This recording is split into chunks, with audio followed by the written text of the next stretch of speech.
Bom dia, pessoal, tudo bem? Bom, hoje vamos relembrar um pouquinho que a gente vem aprendendo, né? E nós vamos relembrar os tipos de sujeito, tá? Então, quem é o sujeito? O sujeito é quem faz a ação da oração. Não, nem sempre, tá? Sujeito é toda e qualquer sentença que se refere diretamente ao verbo, tá bom? Aqui nós temos dois exemplos: o navio quebrou no porto, as boas obras valem mais que os belos discursos, tá? O navio quebrou no porto. Quem quebrou no porto? O navio, né? Nem sempre, gente, o sujeito é uma pessoa, tá? Que vale mais que os belos discursos? As boas obras. E o núcleo? O núcleo do sujeito é a palavra mais importante do sujeito. É a palavra mais importante do sujeito, quer dizer. Por exemplo, aqui, núcleo do sujeito é a palavra base do sujeito, a palavra mais importante e que dá sentido. Então, o navio quebrou. Qual é o núcleo? O navio. Por exemplo, bom, vou explicar aqui. As boas obras. Qual é o núcleo aqui? Obras. Não as boas obras, seria obras. Quando eu coloco aqui um outro exemplo, por exemplo, eu já dei esse exemplo. As vacas malhadas pastaram na fazenda. Então, quem pastaram na fazenda? As vacas, ou seja, vacas, independente de estar no singular ou plural. Predicado é tudo aquilo que se diz do sujeito, ou seja, aquilo que não é sujeito. Inclusive, o verbo faz parte do predicado. Então, predicado é toda a informação que temos sobre o sujeito. E o verbo, obrigatoriamente, está presente no predicado. Nós temos alguns tipos de sujeito. Sujeito simples, ou núcleo do sujeito. Qual que é o núcleo do sujeito? A palavra mais importante do verbo, vírgula, ou seja, vírgula, a palavra mais importante do sujeito. Ok? Que aqui no caso nós teremos esse exemplo: um galo sozinho não tece amanhã, uma manhã. Qual seria o sujeito? Um galo sozinho, né? Mas qual que é a palavra mais importante desse sujeito? Galo. Então, por isso, a palavra mais importante do sujeito. Tá? Sujeito composto contém dois ou mais núcleos. Tá? A esposa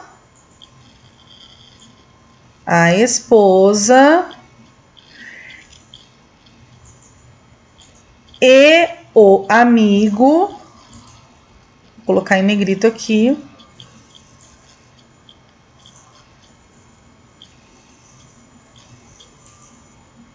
seguem sua marcha.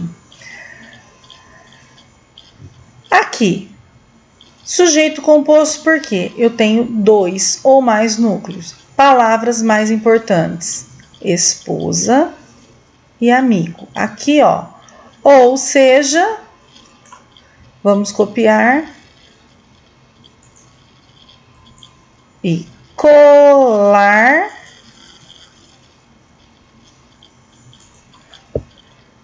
vírgula. Ou seja, as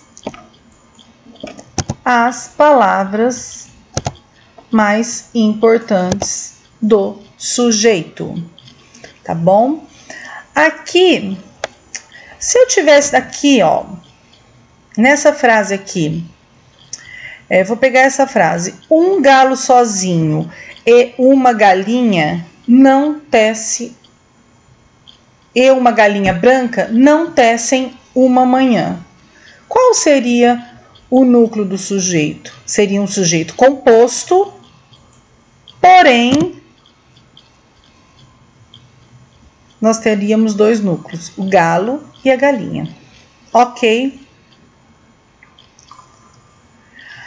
Sujeito oculto ou desinencial. O sujeito oculto, ele não vem expresso na oração, porém, ele está subentendido. Você entendeu? Ele pode ser identificado. Como? De acordo com a conjugação verbal. Sempre que eu tiver um verbo conjugado na primeira ou segunda pessoa do plural ou do singular, eu, tu, nós e vós, eu vou ter um sujeito oculto ou desinencial. Por exemplo, estamos felizes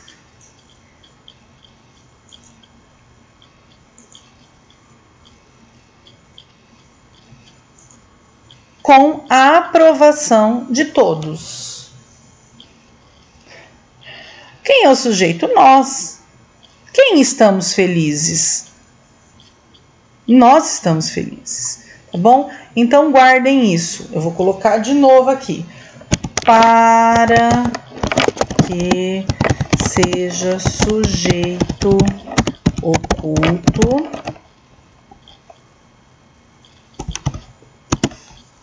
o verbo tem que estar conjugado na primeira, vou colocar assim, primeira ou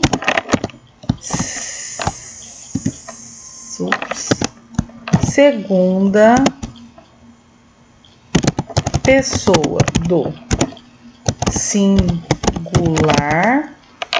barra plural. Ok? Para que seja sujeito oculto, eu vou colorir isso aqui para vocês não esquecerem, tá? O verbo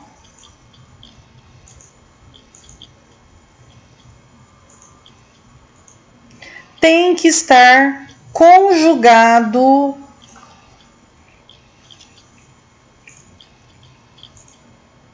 na primeira ou segunda pessoa do singular ou plural. Ok? Sujeito indeterminado. Deixa eu pegar uma coisinha aqui. Sujeito indeterminado. É o tipo de sujeito que, apesar de existir, não vem expresso, escrito na oração. Desta forma, não conseguimos identificá-lo, tá? O sujeito indeterminado, a gente sempre vai observar ele com os verbos da terceira pessoa do plural, tá? Geralmente. Por exemplo, compraram pão e queijo. Quem compraram? Tá? Eles compraram. Mas eles, então nós não vamos saber, tá? E quando eu tiver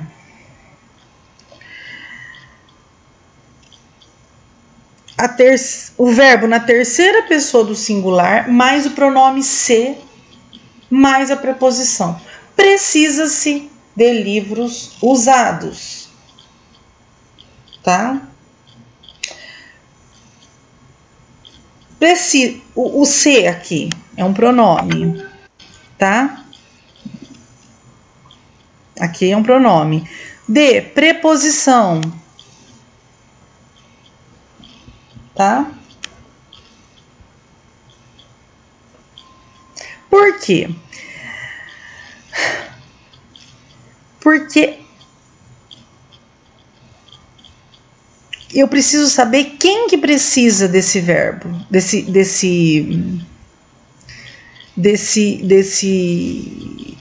livros usados. Na verdade, gente, são verbos também na terceira, são geralmente, né, são verbos na terceira pessoa, tá? Então, precisa-se de livros usados. Então, antes de livros usados, vem a preposição de.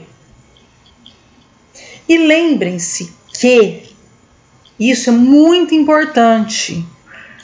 Lembrem-se. Opa, perdão. Aqui. Lembrem-se que isso é muito importante. Negrito, tarará. Vamos pôr uma letra maior aqui, 14. Vamos grifar. Lembrem-se que o... Não, agora nós não vamos por aqui, não.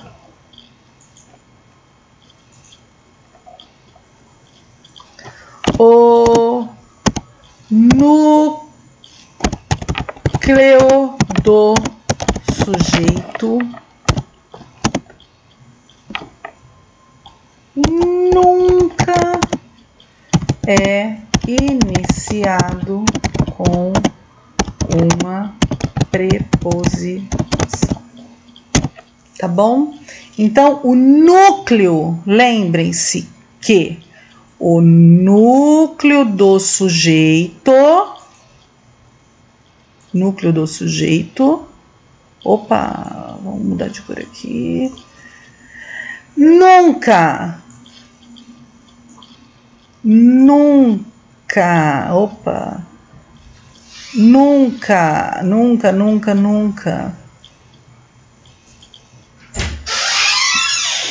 é iniciado com uma preposição, tá? Preposição, o que que é? De, da, bom, isso daí vocês vão pesquisar, vocês têm na matéria, tá? Oração sem sujeito. Quais são as orações sem sujeito? São as orações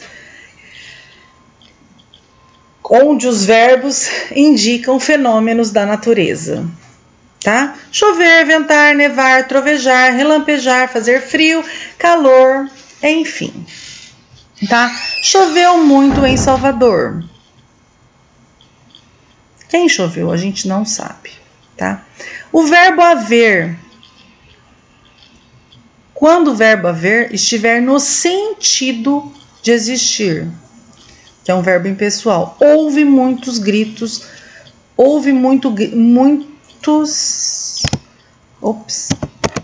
muitos gritos lá fora, tá? Muitos gritos lá fora. O verbo fazer, haver e ir indicar em tempo transcorrido. Faz anos que não a vejo, tá? Esses são exemplos. Pessoal, aí vocês têm as atividades para fazer, que eu não vou explicar uma por uma, porque vocês já estão cansados, né, de ver. Ela tá um pouquinho extensa, mas porque também tem duas flores. Duas flores não, perdão, já tô perdida. Elas têm duas letras de música, tá? Então, façam com atenção, estudem, prestem atenção, qualquer dúvida é só chamar, tá? Estou à disposição, se cuidem, fiquem em casa e até mais.